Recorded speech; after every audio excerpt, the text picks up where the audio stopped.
Ready for Proverbs? Now, what is a proverb?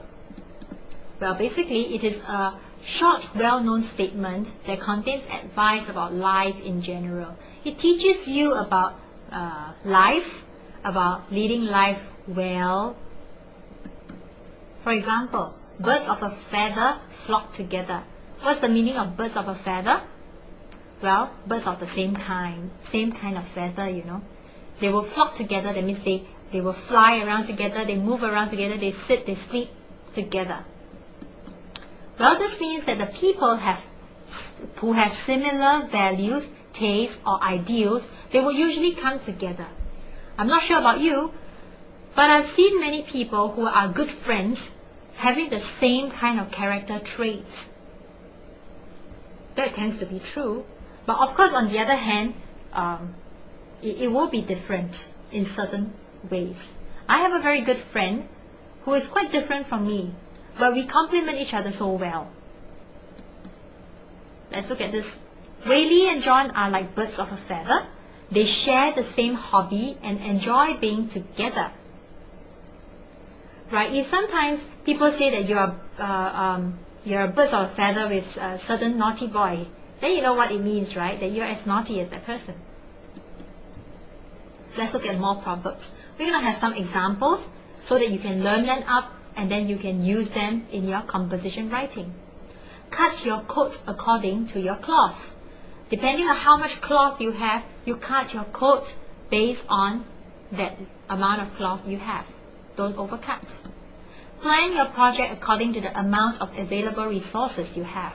If you only have this much resources, you don't plan a project that is this big. Do you understand? Now let's read about Mr. Tay. Mr. Tay's business venture failed because he did not cut his coat according to his cloth. He overspent. That means to say he had only this amount of money, but his business venture needed this much money. So definitely he will overspend and his business will fail. Still waters run deep. Now the meaning of still water would mean water that is not moving. People who are quiet and inactive most of the time do not reveal themselves.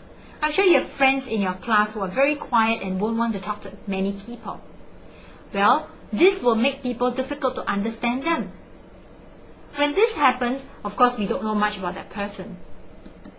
Nobody expected Johnny, the quiet and well-behaved boy, to commit that heinous crime. Indeed, still waters run deep. Who is that still water? That's Johnny, the quiet and well-behaved one. But it runs deep, meaning to say actually deep down, he is not that quiet and naughty and well-behaved. He can be quite naughty because he committed a crime. Every cloud has a silver lining. I extremely like this proverb. I like it very, very much. Now, imagine the clouds. If you can't imagine, go out to the windows, take a look at the clouds. Stare at it for a while. You find that you will see something that is silver surrounding each and every cloud. Well, cloud in this case represents a problem or a difficulty. What about silver lining? Well, it represents hope. It means something good may come out of a bad situation. Whatever bad situation that you are going through, if every cloud has a silver lining, every problem has hope. Mrs. Lee realized that every cloud has a silver lining when her children became more responsible despite the hard times they were going through. They were going through some hard times and the children learned to be more responsible. Well, through trouble, it brings hope. Number 4, out of the frying pan into the fire. Can you imagine yourself sitting on a frying pan? Hot, right? What about jumping into the fire? Which is hotter? Of course, the fire. So from one place that is hot, you jump into a place that is hotter. It means to move from one problem into another, which is worse. When Mr. Wen lost all the money needed to revive his business at the gambling table, he realized that he had jumped out of the frying pan into the fire. He took the money that he needed to revive his business, which is already a problem. His business is not doing well. And he lost everything at the gambling table. Can you imagine? That would be a worse problem, right? He'll be doubly in debt. Now, similes, idioms, and proverbs are often found in poems and stories. Now, these will make the story more vivid, more interesting, and more memorable.